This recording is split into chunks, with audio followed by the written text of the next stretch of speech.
Hi guys, how are you all. क्या court किसी ऐसे सूट को सुन सकती है जिसमें मैटर इशू वही मैटर इशू है जो कि directly and substantially in issue है किसी फॉर्मल सूट के अंदर between the same party and under the same title. वो केस है जो कि कॉम्पिटेंट कोर्ट के द्वारा जिसका मैटर इशू वही सेम है, वो सूट क्या है कि डिसाइडेड हो चुका है उस कोर्ट के द्वारा। तो क्या हम ऐसे सूट को जो कि एक बार डिसाइडेड हो चुका है एक कॉम्पिटेंट कोर्ट के द्वारा उसी सेम सूट के सब्जेक्ट मैटर के ऊपर जो कि सेम सब्जेक्ट मैटर है, सेम पार्टीज हैं, क्या यहाँ पर कोई कोर्ट उसको दोबारा से सुन सकती है? तो चलिए देखते हैं इसके बारे में हमारी सीपीसी क्या कहती है, सीपीसी का कौन सा सेक्शन इसके रिगार्डिंग प्रोविजन प्रोवाइड करता है। तो आज के हमारे इस वीडियो का टॉपिक क्या है कि सेक्शन जो 11 है सीपीसी का वो क्या कहता है, यानी कि रेस जुडिकाटा क्या है, उसका मीनिंग क्या है, रेस जुडिकाटा को यहाँ पर इंट्रोड्यूस करने के पीछे का ऑब्जेक्ट क्या है, कंडीशंस क्या क्या है रेस जुडिकाटा को अप्लाई करने के लिए और इसके रिगार्डिंग एक्सेप्शंस क्या क्या दी गई हैं सीपीसी में। तो चलिए डिस्कशन शुरू करते हैं। सेक्शन 11 है जो सीपीसी का वो प्रोवाइड करता है provision regarding the res judicata. And जो रेस जुडिकाटा का जो प्रिंसिपल है वो बेस्ड है on need to finalize judicial decision, यानी कि जुडिशियल डिसीजंस हैं उनको फाइनलाइज करने के लिए ये रेस जुडिकाटा का जो प्रिंसिपल है वो इंट्रोड्यूस किया गया है। इसका मतलब क्या है कि एक बार अगर एक रेस यानी कि मैटर इस जुडिकाटा यानी कि डिसाइडेड हो चुका है तो it shall not be adjudged again, इसको दोबारा से एडजर्ज नहीं किया जाएगा। ये डॉक्ट्राइन है वो अप्लाई होता है between the past litigation and future litigation. जब एक मैटर चाहे वो क्वेश्चन ऑन फैक्ट या फिर वो क्या है क्वेश्चन ऑफ लॉ है, अगर एक बार दो पार्टीज के बीच में इन एक सूट के अंदर या प्रोसीडिंग के अंदर फाइनल हो जाता है उसका डिसीजन, तो ऐसे केस में नया सूट फाइल करने के लिए on the same matter and between the same party in future में अलाउ नहीं किया जा सकता। तो देखते हैं यहाँ पे सेक्शन 11 सीपीसी का क्या कहता है, इसकी बेयर लैंग्वेज क्या कहती है। सेक्शन 11 की बेयर लैंग्वेज कहती है कि no court shall try any suit or issue in which the matter directly and substantially in issue has been directly and subsistently in issue in a former suit between the same party or between the parties under whom they or any of them claim litigating under the same title in a court competent to try such subsequent suit or the suit in which such issue has been subsequently raised and has been heard and finally decided by such court। तो यहाँ पर इस section का क्या मतलब है कि कोई भी कोर्ट ऐसे सूट या इशू को ट्राई नहीं करेगी जिसका मैटर डायरेक्टली या सब्सटेंशियली इन इशू है या रह चुका है किसी फॉर्मर सूट के अंदर। यहाँ पर फॉर्मर सूट जो एक्सप्रेशन है उसको एक्सप्लेनेशन 1 में एक्सप्लेन किया गया है। एंड जो फॉर्मर सूट और जो प्रेजेंट सूट है वो क्या है between the same party and under the same title, यानी कि जो उनकी लिटिगेशन है वो उसका टाइटल भी सेम होगा। और जो पहले वाला जो सूट है वो डिसाइडेड होना चाहिए, फाइनली हियर्ड हुआ होना चाहिए बाय दी कॉम्पिटेंट कोर्ट जिस सूट के अंदर ये मैटर इन इशू है जो इन्वॉल्व है।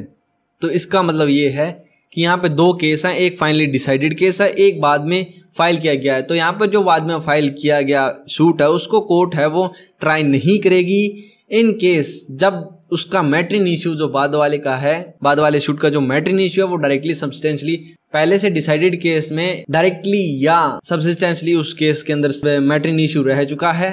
तो ऐसे सूट्स को between the same parties between the end under the same title here नहीं किया जाएगा। तो इस सेक्शन में जो एक्सप्रेशन एक फॉर्मर सूट जो दी गई है उसका यहाँ पर एक्सप्लेनेशन 1 में एक्सप्लेन किया गया है कि फॉर्मर सूट वो सूट है जो कि एक बार डिसाइडेड हो चुका है उस सूट से पहले, तो उस सूट को यहाँ पे प्रायर सूट माना गया है। चलिए इस सेक्शन को एक एग्जाम्पल के थ्रू देखते हैं। एग्जाम्पल क्या है कि ए शू करता है बी पर, किस लिए, for the damage of a breach of contract, breach of contract के लिए डैमेज करता है। तो यहाँ पर जो सूट है ए का वो डिसमिस हो जाता है। अब क्या है ये एक सब्सिक्वेंट सूट ए के द्वारा अगेंस्ट बी, यानी कि जो पहले वाला सूट डिसमिस हो चुका है उसी मैटर के ऊपर, यानी कि damage for breach same contract के रिगार्डिंग वो क्या है यहाँ पे बार्ड है। तो यहाँ पर ए के राइट हैं to claim the damage from the B for a breach of contract have been decided हो चुके हैं इन अ प्रीवियस सूट जो कि डिसमिस हो चुका है and it become the res judicata and can not therefore be try in the subsequent suit. इसीलिए इसको जो बाद का सूट है उसके अंदर ट्राई नहीं किया जा सकता। तो यहाँ पर B है वो can not be vaxxed twice over for the same cause of action, यानी कि breach of contract, breach of contract का जो काज ऑफ एक्शन है उसके ऊपर B को 2 बार परेशान नहीं किया जा सकता। इसके अलावा एक पब्लिक पॉलिसी भी क्या रिक्वायर करती है कि there should be an end to the litigation, and for that reason इसीलिए जो प्रीवियस डिसीजन है वो must be accepted as correct, and last every decision would be challenged on the ground that it was an erroneous decision and there would be no finality। तो यहाँ पे इसका मतलब क्या है कि पब्लिक पॉलिसी भी ये रिक्वायर करती है कि एक लिटिगेशन का एंड होना जरूरी है, इसीलिए जो प्रीवियस डिसीजन है उसको एज ए करेक्ट के तौर पर एक्सेप्ट करना चाहिए। हाँ, अगर उसको चैलेंज किया जाता है तो उसको किसी गलती या एररनेस के ग्राउंड पे उसको चैलेंज किया जा सकता है। तो ये हमने सेक्शन 11 को एक इलस्ट्रेशन के माध्यम से समझा है। आई होप कि सेक्शन 11 के रिगार्डिंग डाउट्स हैं वो आपके क्लियर हैं। अभी देखते हैं कि जो हमने सेक्शन 11 में बार बार रेस जुडिकाटा, उसका एग्जैक्ट मीनिंग क्या है, वो कौन सी भाषा से लिया गया है। तो रेस जुडिकाटा का जो फ्रेज है वो लैटिन जो मैगजीम है उससे लिया गया है, जिसका मतलब यहाँ पर क्या है कि रेस मीन सब्जेक्ट मैटर या डिस्प्यूट, और जुडिकाटा मीन अडजस्ड यानी कि डिसाइडेड या अडजुडिकेटेड। दस रेस जुडिकाटा का मतलब क्या है कि एक मैटर जो कि डिसाइडेड हो चुका है या डिस्प्यूट है जो कि डिसाइडेड हो चुका है, तो उसका मतलब यहाँ पे रेस जुडिकाटा माना जाएगा। अब जो रेस जुडिकाटा का डॉक्ट्राइन है उसको इंट्रोड्यूस करने के पीछे का ऑब्जेक्ट क्या है, यहाँ पे ऑब्जेक्ट क्या है इसको इंट्रोड्यूस करने के पीछे कि no man should be vexed twice for the same cause of action, यानी कि सेम काज ऑफ एक्शन के लिए एक व्यक्ति को 2 बार परेशान नहीं किया जा सकता। And it is in the interest of the state that there should be an end to the litigation, और क्या है कि इंटरेस्ट ऑफ द स्टेट यानी कि स्टेट के इंटरेस्ट में एक लिटिगेशन का एंड होना भी जरूरी है। और एक जुडिशियल डिसीजन है वो must be accepted as a correct, उसको एज ए करेक्ट यानी कि जो कोर्ट ने डिसीजन किया है उसको एज ए करेक्ट यानी कि वो सही है, उसे उसी तरह से एक्सेप्ट करना चाहिए।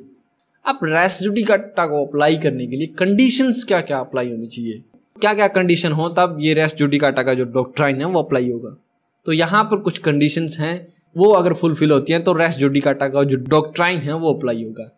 फर्स्ट क्या है कि there must be 2 suit, 1 former decided suit and other subsequent, यानी कि एक पहले का डिसाइडेड सूट होना चाहिए एंड एक उसके बाद का सूट। एंड सेकंड क्या है कि matter must be directly and substantially related to the subsequent suit, जो मैटर है वो डायरेक्टली एंड सब्सिस्टेंशियली रिलेटेड होना चाहिए उस सब्सिक्वेंट सूट से। And there must be the same title means the same capacity, यानी कि जो टाइटल है यानी कि जो कैपेसिटी है वो भी सेम होनी चाहिए। डिसीजन है जो फॉर्मल सूट के अंदर वो एक कॉम्पिटेंट कोर्ट के द्वारा यानी कि जिसके पास ज्यूरिडिक्शन है उसको केस के अंदर उसके द्वारा डिसाइडेड होना चाहिए। एंड इन सब्सिक्वेंट जो सूट है उसके अंदर जो मैटर है वो directly and subsequently in issue है वो must have been heard and finally decided होना चाहिए by the court in previous suit, यानी कि पहले के सूट के अंदर वो फाइनली हियर्ड एंड डिसाइडेड होना चाहिए। तो ये 5 कंडीशंस थी एक रेस जुडिकाटा के डॉक्ट्राइन को अप्लाई करने के लिए। अब देखते हैं इसकी एक्सेप्शन, इस डॉक्ट्राइन के रिगार्डिंग क्या क्या एक्सेप्शन है वो सीपीसी में प्रोवाइड की गई है। तो यहाँ पर सीपीसी में कुछ एक्सेप्शन प्रोवाइड की गई है जो कि इस प्रकार है। फर्स्ट क्या है कि judgment in original suit obtain by the fraud, यानी कि जो जजमेंट है वो सूट के अंदर बाय फ्रॉड ऑब्टेन किया गया है। नेक्स्ट क्या है कि जब एक प्रीवियस एसएलपी है वो डिसमिस्ड होगी यानी कि स्पेशल लीव पिटीशन वो डिसमिस्ड होगी है तो भी वो रेस जुडिकाटा के तौर पर अप्लाई नहीं होगी। And different cause of action जहाँ पर है अलग अलग जो दोनों सूट है उनके अंदर काज ऑफ एक्शन डिफरेंट है तो भी यहाँ पर रेस जुडिकाटा अप्लाई नहीं होता। नेक्स्ट क्या है कि court not competent to decide, यानी कि कोर्ट है वो कॉम्पिटेंट नहीं है उस मैटर को डिसाइड करने के लिए फॉर्मर केस के अंदर, तो यहाँ पर भी रेस जुडिकाटा अप्लाई नहीं होता। एंड नेक्स्ट है कि when there is a change in the law, जब लॉ के अंदर ही कोई चेंज हो गया तो ऐसे केस के अंदर जो नया जो सब्सिक्वेंट शूट है वो फाइल होता है सेम काज ऑफ एक्शन के अंदर, तो वहां पर भी रेस जुडिकाटा अप्लाई नहीं होता। तो ये थे रेस जुडिकाटा के रिगार्डिंग प्रोविजंस। अब इसका कंक्लूजन देखते हैं क्या कहता है कि इस पूरी डिस्कशन के बाद हम पाते हैं कि जो रेस जुडिकाटा है वो इनेक्ट क्या करता है, रूल ऑफ कंक्लूजननेस, किसका, जजमेंट्स का, किसके बारे में, एज टू द जो पॉइंट्स है डिसाइडेड उनके बारे में, और जो एवरी सब्सिक्वेंट शूट है बिटवीन द सेम पार्टी उनके बारे में एक कंक्लूसिवनेस का जो रूल है उसको इनेक्टमेंट करता है। एंड जो रूल ऑफ रेस जुडिकाटा है वो इंटेंटेड है not only to prevent new decision but also to stop new investigation so that कि जो सेम पर्सन है उसको रैपिडली हरास न किया जा सके in the various proceeding upon the same question, यानी कि एक ही क्वेश्चन के लिए उसको बार बार रैपिडली परेशान हरास नहीं किया जाए एक सेम पर्सन को, उसको भी यहाँ पे प्रिवेंट करने का इस रूल का आशय है। और जो principle of finality of res judicata है वो एक मैटर है पब्लिक पॉलिसी का। तो ये था आज का हमारा टॉपिक रेस जुडिकाटा, जो कि under section 11 of the CPC में प्रोवाइड किया गया है। आई होप कि इसके रिगार्डिंग अगर आपके कोई डाउट थे तो वो क्लियर हो गए होंगे और ये जो टॉपिक आपको अच्छे से समझ में आ गया होगा। और यदि आपको ये वीडियो अच्छी लगी है तो इसे लाइक करें और अपने दोस्तों के साथ में शेयर करें ताकि उनके भी कोई डाउट्स हैं इसके रिगार्डिंग तो वो क्लियर हों। और हाँ, हमने इस चैनल के ऊपर CPC की या अलग अलग सब्जेक्ट्स की जो प्लेलिस्ट है वो अपलोड की है, जो कि आप चैनल पे जा करके प्लेलिस्ट सेक्शन में चेकआउट कर सकते हो। और CPC की प्लेलिस्ट आप ऊपर आई बटन में भी जाकर चेकआउट कर सकते हो और उसे सेव कर लें और बुक मार्क कर लें, ताकि बार बार आपको ये जो वीडियो हैं CPC या अदर सब्जेक्ट के रिगार्डिंग वो फाइंड आउट करने में किसी भी तरह की कोई दिक्कत ना हो। तो thanks for watching, like, subscribe and share, keep learning.